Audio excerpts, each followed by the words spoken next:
and a number of others. And interestingly, what a lot of these companies are doing is enabling off-ramps to the local fiat currency. So there's a concept of cross-border payments, right?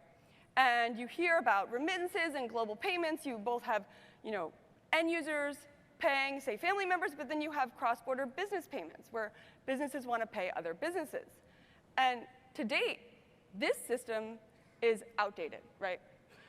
We're basically living in 20 to 30 years ago in terms of the means of transacting globally. We heard from Alex about the concept of a long-distance phone call here in the US, and people don't even remember what it was like to actually have to think about, oh, if I have this area code, I'll have to pay even more money. And there were these long-distance wars, commercials on TV back in the day. Clearly today, that is completely obsolete. You don't have a long-distance phone call anymore. You don't have a long-distance text message. Similarly, the idea of a cross-border payment will be rendered obsolete, is in the process of being rendered obsolete, because you don't have a cross-border tweet. You don't have a cross-border email. You shouldn't have a cross-border transaction. You should just be able to natively send value on the internet globally. And for people that are engaged in, say, remittances or cross-border business payments, what Lightning can enable is you can send money instantly, and then you can just offload to your local fiat currency.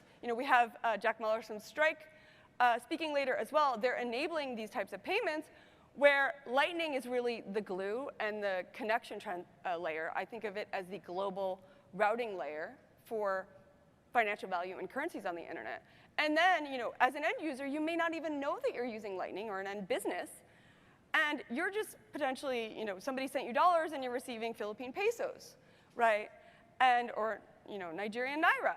And at the end of the day, much like users don't know about the inner workings of the internet or TCP/IP, they may not even know they're using Lightning. In fact, that's probably a better user experience. They're just using the internet and the internet of money, and it just works for them. So we've seen a lot of growth in this area where people are building for emerging global markets and rendering these cross-border payments obsolete.